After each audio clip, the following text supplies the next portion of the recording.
In 2021, Amazon, yes, the same company that mails you toilet paper and accidentally sends it to your neighbor, decided it could take down World of Warcraft. I had to spend all of that mana to try and put it on Blizzard to save you guys in the first place. And to be fair, for a few glorious weeks, it almost looked like they might actually do it. So, what happened? How did the richest company on earth fail at building a world people actually wanted to live in? Let's talk about New World, Amazon billion-dollar MMO that couldn't buy a soul.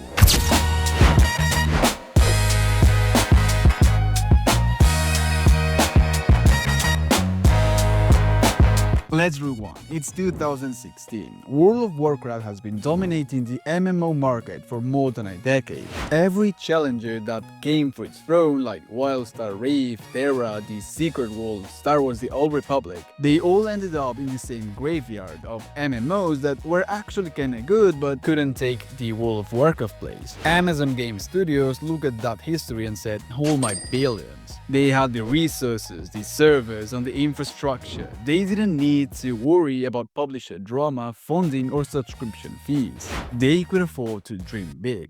So they began work on New World, an ambitious MMO set on the mysterious island of Aeternum, a land cursed by a magical resource called Azoth. It was pitched as a survival-focused open world where players could gather, craft, and fight over territory. The vision, a player-driven experience where your faction could literally shape the world map. There were three factions: Murder, Syndicate, and Covenant, would battle for dominance, while players explored, craft, and discovered a haunting, mystical wilderness. For MMO veterans, it sounded like a second coming. For Amazon, it was their big shot at finally breaking into gaming. But before New World even launched, the cracks were already showing. During early alphas, the game was a brutal PvP sandbox. Anyone could anyone, anywhere at any time. A system that led to constant griefing. Players would camp spawn points, ambush low-level gatherers, and basically turn Aeternum into Lord of the Flies MMO.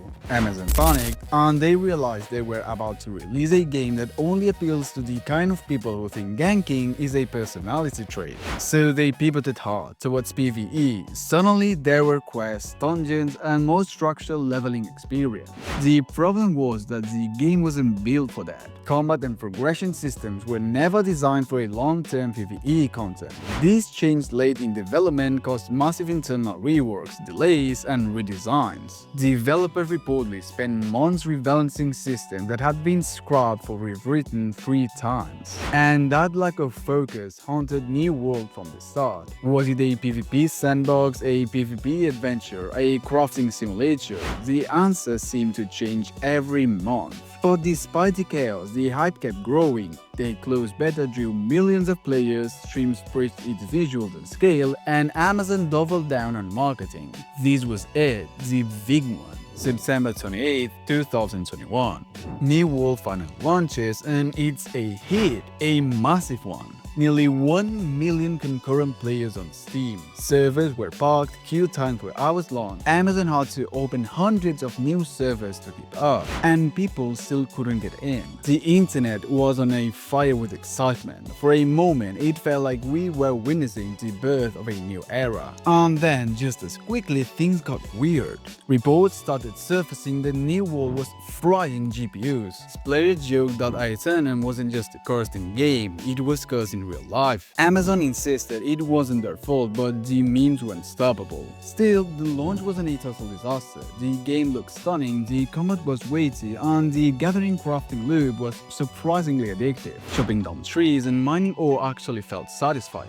But the deeper you got, the more you realized something was off. Within weeks, players began finding exploits, and not minor ones. There were gold duplication glitches, invincibility bugs, infinite healing, and even exploits that let players crash entire servers. One infamous bug let you copy items by dragging them in a specific way while lagging. It got so bad that Amazon had to disable the entire in-game economy multiple times. That's right, the world's biggest e-commerce company couldn't stop people from counterfeiting digital money. On top of that, high-level gameplay was repetitive. The dungeons, called expeditions, were fun the first few times, but with limited variety and punishing green walls, players burn out fast. Territory wars, once the game's big selling point, were often decided by lag and bugs instead of skill. Players started leaving, Steam reviews dropped from very positive to mixed, and then the population collapse began. By early 2022, New World had lost over 90% of its player base, from 1 million players to under 15,000. But Amazon didn't give up, at least not right away.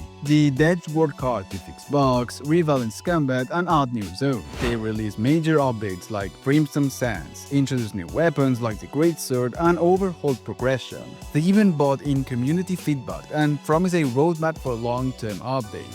And for a while, that helped. A few returning players, some positive buzz, and hope flickered. But by 2023, attention had moved elsewhere, and New World just couldn't stand out. In 2024, Amazon tried to rebrand New World Aeternum. The idea was to unify PC and console players and relaunch with new features. But it was too little and too late. Then came out the layoffs of Amazon Games, and finally in October 2025, officially, Season 10 would be New World's last major update. The game was entering maintenance mode. Servers would stay online through 2026, but active development was ending. It wasn't a shutdown, more like being placed in a glass coffin, technically alive, but nothing really moving.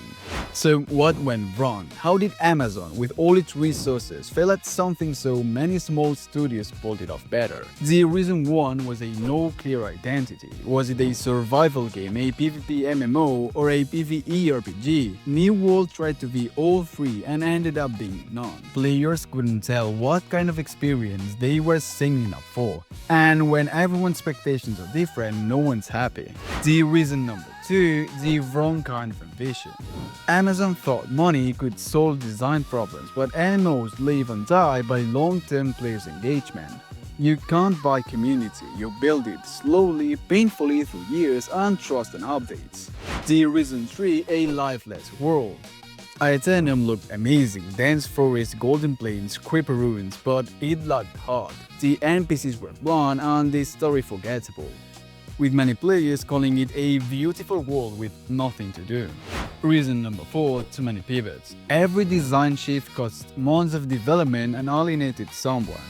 PvP players led first, then the PvE crowd followed. And reason number 5, the timing. By the time New World launched, the MMO audience had changed. Most players no longer had time for grinding hundreds of hours. Games like Destiny 2, Genshin Impact, and Final Fantasy XIV gave people similar dopamine but in smaller doses. Amazon built a game for 2010 in a world that had moved on. But meanwhile, World of Warcraft, the so-called boomer MMO, it's still here, still charging subscriptions and still releasing expansions, still dominating. But how? Because WoW isn't just a game, it's its history, its memory, its identity. Thumbs up. Ready, guys? Let's do this. Leroy Dragons! Oh my god, he just ran in. When it launched in 2004, it wasn't the first MMO, but it was the one that got everything right. Accessible combat, iconic art, social guild systems, and an endless sense of progression. Every MMO that came after tried to improve on WoW mechanics, but none captured its soul.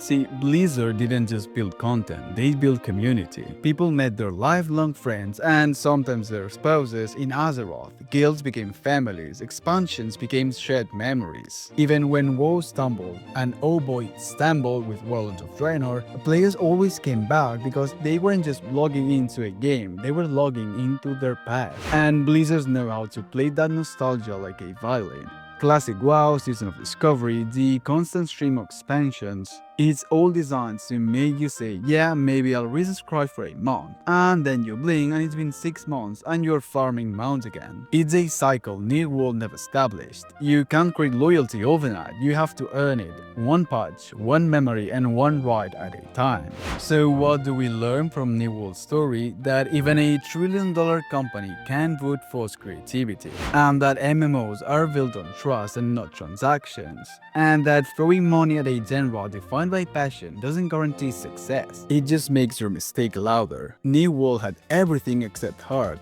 It looked gorgeous, it had great ideas, but it didn't know what it wanted to be. And that's the tragic irony. Amazon wanted to make a world that felt alive but forgot to give it a soul. Now New World joins the pantheon of ambition failures, standing alongside Anthem, Wildstar and Bless Online, games that had the potential to change everything but ended up as a cautionary tale. But does that mean that MMOs are dying? Well, not quite. If anything, they are evolving. We're seeing small studios take creativity risks, Ashes of Creation, Pax Day, and other promises to bring back the magic of living worlds. And players are still chasing that feeling, that first time you walk into a massive city, saw hundreds of other players and thought, I'm part of something huge. That feeling is why World of Warcraft is still alive, and why New World, despite its failure, still mattered, because for a brief moment it reminded us of what MMOs could be. So yeah, New World didn't kill World of Warcraft, it didn't even came close, but it wasn't meaningless, it was a lesson. That technology cannot replace culture, and that passion still matters more than budget. Maybe someday someone will build the next great MMO. Maybe it will come from an indie team or some weird side project that nobody expects. Until then, WoW remains the king, not because it's perfect, but because it's alive. And New World, well, it's a beautiful tombstone in the MMO graveyard. Thank you for watching, and see you soon, random internet brother.